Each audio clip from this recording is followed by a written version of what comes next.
नमस्कार। संस्कृति शोध के इस चैनल में मैं सत्यनारायण शर्मा आपका स्वागत करता हूं। सूर्य कवि पंडित लक्ष्मीचंद जी ने यह काव्य रचना मीराबाई के सांग में की है।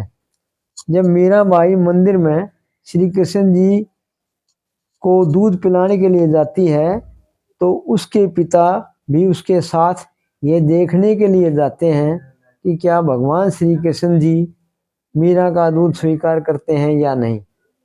उनके देखते देखते ये पता नहीं चला कि दूध कहाँ गया।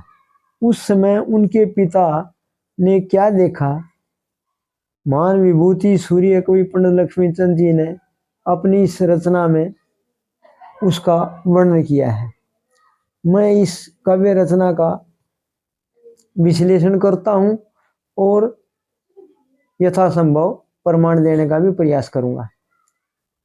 एक ठिकाने मन चित करके बेटी का विश्वास देखा, मंदिर में नहीं दीवा बाती ईश्वर का प्रकाश देखा।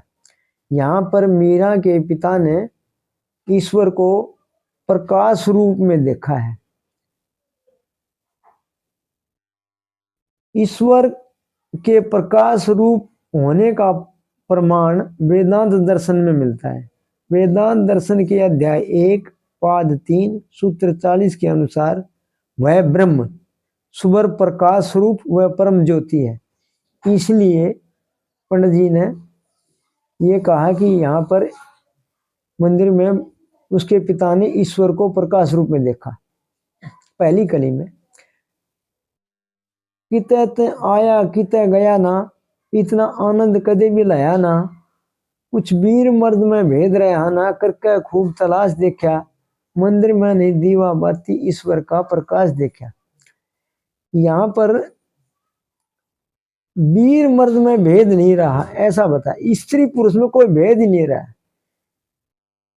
सब क्योंकि सभी जीव आत्माएं नजर आई, कोई स्त्री पुरुष नजर नहीं आया उनको। और श्वेता क्षेत्रोपनिषद के अध्याय 5 मंत्र 10 के अनुसार यह जीव आत्मा न स्त्री है न पुरुष है और न ही नपुंसक है। यह जिस जिस शरीर को ग्रहण करती है उसी उसी से इसका संबंध हो जाता है। जीव आत्मा का कोई लिंग नहीं होता, न वो स्त्री लिंग है ना पुल्लिंग है। इसलिए वीर मर्द में भेद नहीं रहा, ये लिखा है। आगे, सच्चा परंपरे के सा धाम जिसका दुनिया रटती नाम, सच्चित आनंद श्याम आज नजर से खास देखा, मंदिर में नहीं दीवा बाती ईश्वर का प्रकाश देखा। वह परमात्मा सच्चित आनंद स्वरूप है, इसलिए उसको सच्चित आनंद सच्चिदानंद कहा गया है। सच्चा तेज में रंग छाया, हे ईश्वर तेरी अद्भुत माया, फिर बेटी की तरफ लखाया, भक्त ब्रह्म का दास देखा, मंदिर में नहीं दीवा बाती ईश्वर का प्रकाश देखा। उसने उस समय अपनी बेटी को ऐसा देखा कि जैसे कोई ब्रह्म का दास है। अंत में लक्ष्मीचंद ने के बेरा था सगत का, दर्शन होना था आगमागत का। राजा को क्या पता था कि उसको उस परमात्मा के दर्शन होने थे। वो सच्चा सृजनहार जो इस सृष्टि का करता है, रचयिता है, उसको अपनी संतान के पास उन्होंने खुद देखा। धन्यवाद।